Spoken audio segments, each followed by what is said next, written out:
kompresor dia jalan, gas semua cukup, amp pun cukup, tapi tak sejuk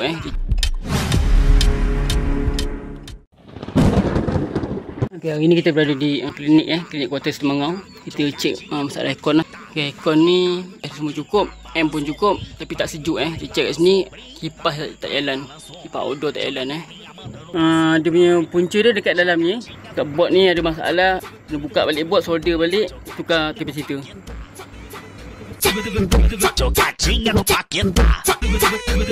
Ni kita dah masuk kapasitor kat sini.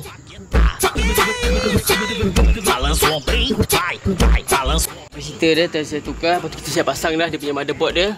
Okay, dah beruap okay, panas laju kipas dia.